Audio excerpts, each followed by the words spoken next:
Hello everybody, and welcome to something that I've been working on for a while now. Welcome to Fire Emblem Conquest Among Us, hosted by me. So ever since I did the relay, and we had a lot of fun doing that, sometimes it was really painful, but we managed to get past it. I've been thinking about finding new ways to play Conquest multiplayer with other people, because I found that after the relay, I've really found that Fire Emblem is at its best when you're playing with friends, and it's just a shared experience that you can all bond over and make good memories over. So I decided to try to just throw all of that in the dumpster and turn it into a social deduction game. It took me a while to actually come up with the math and figure it out, like how we would distribute chapters, shit like that, rules. It was really confusing, but I finally managed to figure it out and record a bunch of chapters with a bunch of people. I'm really excited to show off what we've got in store for you guys. Without any further ado, let's get started. First, I'm going to introduce the players to you. These are all I'm sure most of these are going to be people you recognize. First off, we have LinkKing. I realized that if you have a game with social deduction and it's Fire Emblem based, you would actually just be shooting yourself in the foot if you didn't have LinkKing on. He's great at just starting a commotion, and he's great at throwing blame onto other people. In some way, it's kind of a self-fulfilling prophecy because everybody expects him to be T, even if he isn't. So it's a good time whenever he's in the call. After him, we have Cyan. Cyan is one of the more experienced with Conquest players in this group, and I invited him because he has a lot of Conquest experience, and he also has a lot of experience with the other players, so I think that he would be better at, making deductions and making calls against these players. Next up, we have Pavise. Pavise actually is a self-proclaimed very bad Conquest player. He said it many times, but I'm really appreciate the fact that he still wanted to participate in this, even though he thinks he's very very bad at the game. That takes a lot of courage. I hope you guys look forward to seeing what he pulls up with these clears. Next up, we have Professor Bopper. Bopper, he does a lot of great stuff. He does a lot of good video essays about Fire Emblem. He had one about permadeath, which I thought was actually really interesting.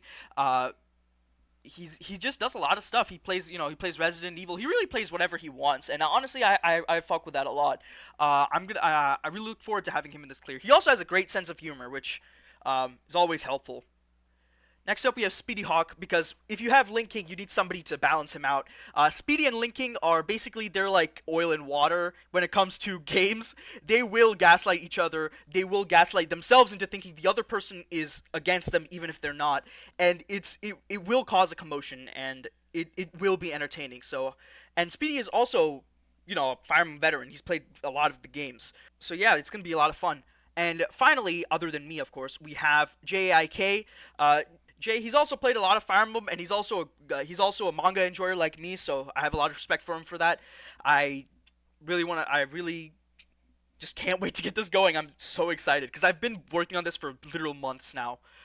Moving on, we're gonna start off explaining the player order. So this is the player order. I just did it on random.org. It's gonna be LinkKing, Cyan, me, Pavise, Bopper, Speedy, and Jay, and then it'll just go back to the top. Now you might be wondering what makes this a social deduction game. Well, first, we gotta explain the setup of the chapters in Conquest, because that's kind of important when it comes to a run like this. So, normally, Conquest has a ton of chapters, actually. There's more than you would think, even though there's only 27 named chapters. There's the first 6 chapters, including Prologue, that you get when you start off at New Game. If you start off at Branch of Fate, you start off at Chapter 6 and go up until End Game. There's also all the Conquest Paralogs, which there are a total of 14 of, and there's also 3 Invasions. So, because getting 7 people to get into a call for like a meeting for all of these chapters would just be unreasonable, I've trimmed it down quite a bit. So what we have is we're going to be starting off at chapter 7, and we're going to be going to endgame, and we're also going to be adding in Paralog 1, because all of the other Paralogs are Gen 2 units, but Paralog 1 actually is unlocked regardless of what you do, and it gives you Mozu, which is the only Gen 1 unit you can get on a Paralog. So, this is how it's going to work. We're going to have 4 rounds. The first round is going to be Chapter 7 to Chapter 12. We're also going to have Paralog 1 in there. So it's going to be Chapter 7, Chapter 8, Paralog 1, 9, 10, 11, 12. After that, there's going to be a meeting where we are going to be voting off one player based on their actions. After that, we're going to have Round 2, which is going to be Chapter 13, 14, 15, 16, 17, and 18 with the leftover 6 players. Then there's going to be another meeting in which we will vote off another player, taking it down to 5.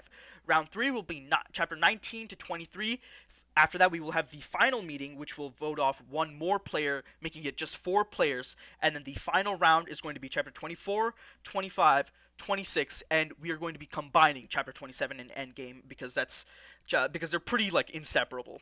Now it's time to get to the nitty gritty, which is the rules. So let's start it off. So the run is going to be played on hard classic because we have a lot of people that aren't super intricately familiar with Conquest, and it would feel a little unfair if we put it on Lunatic. There will be no DLC, no path bonuses, and no castle rewards. So I remember that in the relay, in the rules I said no DLC, no path bonuses, but I accidentally left myself a loophole to get in the visit and battle rewards, and I used that for a bit. That's not no. This one is going to try to have a little bit more integrity than that one.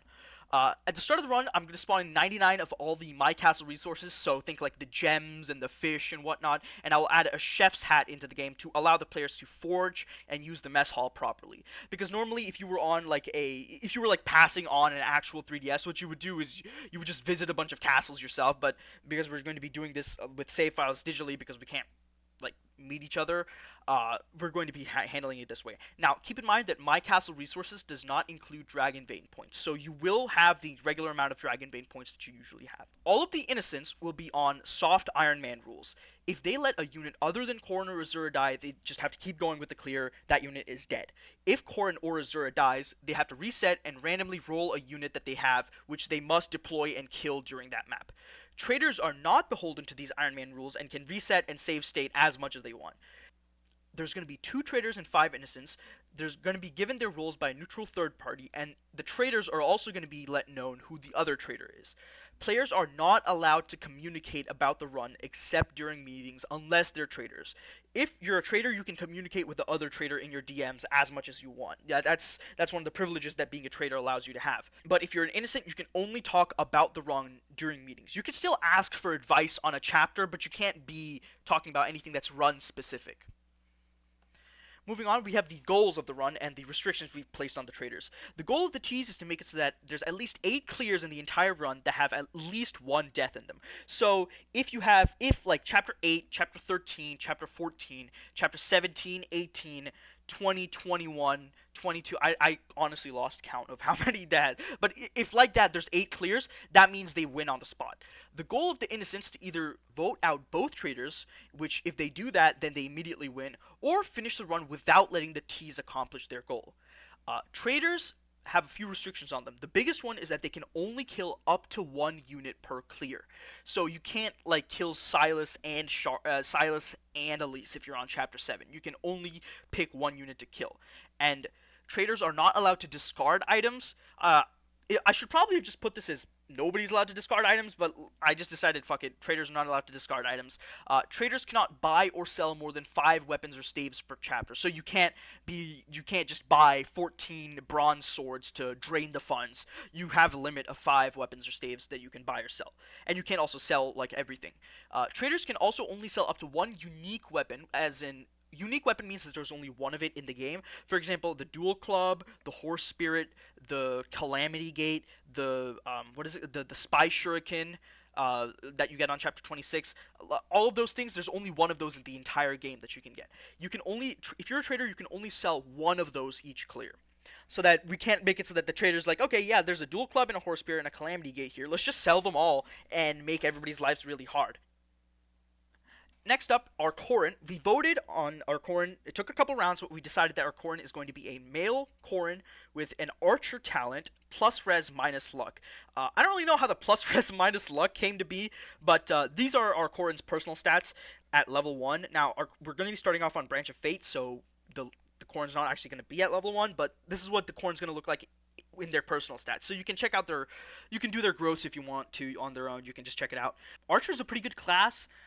Actually, it's a very good class because you get access to quick draw, bow fair, certain blow. There's a lot of great skills in there. You also get access to flying, but that's a bit of a double-edged sword because you might just get him killed. But yeah, this is our Corrin. I decided to name our Corrin AMON space Gus, Amon Gus, because it's like Among Us, it's a funny Among Us game. And that's it. We're gonna have our first episode out on June 1st, and I would expect episodes every 2 weeks. Now, this is not a hard and fast rule because I'm kind of a scumbag and I might just forget to do clears. But if a safe bet would be expect an episode every 2 weeks, um, maybe every like 3 4 weeks if it gets a little scuffed. But yeah, other than that, that's it. That's all I have to say. I really hope you guys look forward to watching this, and I hope you guys join us on June 1st when we have the first chapter, which is going to be first chapter is going to be fuck, who is it? I think it's going to be LinkKing on chapter 7. Yeah, it's going to be the LinkKing chapter 7 clear. Keep in mind that I've actually asked for somebody for help for editing this video, so I'm not going to be able to know what their roles are when I'm editing the series. And also, you guys don't really have to worry about posting spoilers in the comments because these videos are going to come out. Basically, we've already got like more than half the run filmed, so you don't have to be worried about posting spoilers in the comments. And I'm also going to tell the players to stay away from the comments so that they don't get spoiled. Yeah, thank you guys for watching. If you did enjoy it, please leave a like. Make sure to put June 1st on your calendars, and I'll see you guys next time.